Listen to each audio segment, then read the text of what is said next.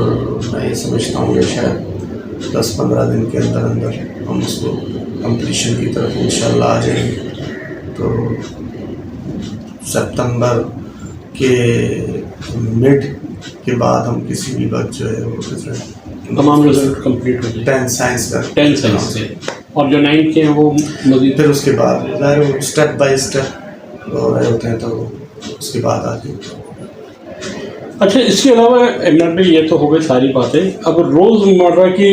یعنی کہ روزانہ کی جو مصروفیت ہے اور چھٹی کے دن کے مشاغل کیسے گزارتے ہیں؟ دیکھیں جی، جو روزانہ کی وہ ہے مصروفیت کو تو ظاہر ہے آفس جو ٹائمنگز ہیں اس میں تو آفس میں ہی مصروفیت ہوتی ہے، اور کیونکہ یہ جو تمام سیکشنز جو ہیں یہ کنیکٹڈ ہوئے ہوتے ہیں، تو اس کے بعد علاوہ جو ہمارا ٹائم ہے آفس ٹائم، اس کے علاوہ بھی ہم ایکسٹرا 2-3 گھنٹے ہم تمام اسٹاف یہاں بیٹھا ہوتا ہے، ایکسٹرا ٹائم دے رہا ہوتا ہے، رزلٹ کی تیاریوں میں بیٹھے ہوتے ہیں، تمام اسٹاف کام کر رہے ہیں۔ اس کے علاوہ مشاغل تو بورڈ آفس کے لوگوں کے پاس اپنی ذاتی مشاغل کا ٹائم ہی نہیں ہوتا کہ وہ کوئی ذاتی ان کے مشاغل ہوں، کیونکہ یہاں سے جب وہ راتوں کو اپنے گھر جاتے ہیں تو ظاہر ہے وہ اتنے تھک چکے ہوتے ہیں کہ وہ بستر پر ہی جا کے لیٹتے ہوں گے، کیونکہ اگلے دن صبح پھر انہیں آفس آنا ہے۔ تو ہمارے جو اسٹاف ہیں، ہم خود بھی ہیں، تو ہماری اپنی پرسنل لائف ہے، کوئی اتنی انجوائمنٹ والی نہیں ہے، کیونکہ ہم یہاں دن رات کرتے ہیں، ان بچوں کے فیوچر کے لیے، ان کے مستقبل کے لیے ہم رزلٹس تیار کرتے ہیں۔ پورا سال ہمارے یہاں تقریباً ایگزامینیشن میں جو لوگ کام کرتے ہیں تو ان کے پاس میں نہیں سمجھتا کہ مشاغل کرنے کے لیے کوئی ٹائم ہو۔ جو بھی تھوڑا بہت ٹائم مل جاتا ہے وہ اپنی فیملی کو، اپنے گھر میں شاید رات کو جا کے تھوڑا بہت بچوں کے ساتھ ٹائم مل جائے تو آپ کھیلیں، ورنہ اتنا ٹائم تو نہیں ہوتا کہ آپ جب سارا دن کے تھکنے کے بعد جائیں اور یہ رات کو اپنے گھر جائیں اور 9 بج رہے ہیں اور 10 بج رہے ہیں، اس کے بعد جو ہے وہ آپ کسی انٹرٹینمنٹ کے لیے نکلیں گھر سے، تو آئی تھنک یہ جو سیٹرڈے سنڈے ہوتا ہے جو آف ہوتا ہے وہ بھی ہم لوگ اسٹاف ہم سب آفس میں ہوتے ہیں۔ میرے خیال میں اس وقت بھی 6:30 بج رہے ہیں اور آپ یہاں موجود ہیں اور جو ہم انٹرویو لے رہے ہیں، کوئی ٹائم نہیں ہے جانے کا، تو اس لیے ہمارے اسٹاف بھی سارا اسی طرح۔ فیملی بھی ناراض ہوتی ہوگی بات پر؟ بہت سارے تو آپ ایونٹس بھی نہیں اس میں نہیں جا پاتے، فیملی کے ساتھ بہت مشکل ہو جاتا ہے جب آپ، یہ نہیں کہ میں کنٹرولر کی سیٹ پہ بیٹھا ہوں تو میں، بلکہ ایگزامینیشن سیکٹر میں جتنے بھی آفیسرز، کلرکس، پیونز، چوکیدار، گارڈز، کوئی بھی بیچارہ یہ سمجھ لیں کہ وہ نہیں جا پاتا، اپنی ٹائمنگ، اپنی فیملی کو ٹائم نہیں دے پاتا۔ ہم اتنے لوگ، تو لوگوں کو شاید اندازہ نہیں ہے کہ اس رزلٹ کی تیاری کے لیے ہم اپنی زندگی کا ایک بڑا حصہ یہاں پر لگاتے ہیں، اور پھر کہیں جا کے ہم ان سب دن رات کی کاوشوں کے بعد یہ امتحان کرا پاتے ہیں اور یہ رزلٹ دے پاتے ہیں۔ اچھا، بس آپ ہمارے توسط سے والدین اور بچوں سے کچھ کہنا چاہیں اپنی تعلیم و تربیت کے حوالے سے، تو ان کو ایک دفعہ اور ایگزامس کی تیاریوں کے حوالے سے سب کچھ کہنا چاہیں تو وہ میسیج دے سکتے ہیں؟ وہ سب سے پہلے تو میں بس پیرنٹس کو ہی کہنا چاہتا ہوں کہ وہ بچے کی پہلی درسگاہ ماں کا گود ہے ماں کی، تو وہ سب سے پہلے تو یہ ہے کہ ماں اپنے بچوں کی اس معاشرے میں جو جیسا اس وقت جو معاشرہ ہمارا ہے، جو ماحول ہے، اس میں ماں اور باپ ہی جو تربیت کر سکتے ہیں، وہ کوئی اور نہیں کر سکتا۔ اس کے بعد جو ہے وہ جب اسکول میں داخل کراتے ہیں تو ٹیچرز حضرات جو تربیت اپنے بچوں کی، ان بچوں کو جو ان کے اسٹوڈنٹس ہیں، وہ اگر ان کو اپنے بچے سمجھتے ہوئے ان کی تربیت کریں تو میں یہ سمجھتا ہوں کہ وہ ایک بہترین انسان، بہترین افراد اس ملک کے لیے پرووائڈ کر سکتے ہیں، جو آنے والے وقتوں میں اس ملک اور اس قوم کے لیے کام آ سکیں۔ اور میں یہ سمجھتا ہوں کہ ہمیں سب کو مل کے ان آنے والی نسلوں کو تیار کرنا چاہیے، ورنہ وہ وقت نہ آئے کہ وہ یہ آنے والی نسل ہمیں یہ کہہ رہی ہو کہ آپ لوگوں نے ہمارے لیے کیا کیا، کہ ہم جو ہے وہ مزید پستی کی طرف بڑھتے چلے گئے۔ تو ہمارے پاس ابھی بھی وقت ہے کہ ہم، کیونکہ تعلیم یا علم ایک سمجھ لیں کہ کسی بھی ملک یا معاشرے کے لیے ایک ریڑھ کی ہڈی کی حیثیت ہے کہ آپ کے یہاں جتنے تعلیمی اور علمی لوگ ہوں گے وہ بہت، جب وہ مختلف اداروں میں جائیں گے تو وہ ادارے بھی مضبوط ہوتے چلے جائیں گے، تو آہستہ آہستہ ہمارا ملک خود ہی ترقی کی طرف بڑھتا چلا جائے گا۔ تو ہمیں اس ملک کے لیے اپنے کریکٹر کو کرنا چاہیے، ہم جس پوسٹ، جس فیلڈ میں ہوں اور جس جگہ پر ہوں، تو ہمیں اپنا کریکٹر ضرور ادا کرنا چاہیے تاکہ ہم آنے والے وقتوں میں اپنی نسل کے آگے شامل ہوں۔ بہت شکریہ عمران بھائی، آج آپ کو ہمیں ٹائم دینے کا۔ جیسے کہ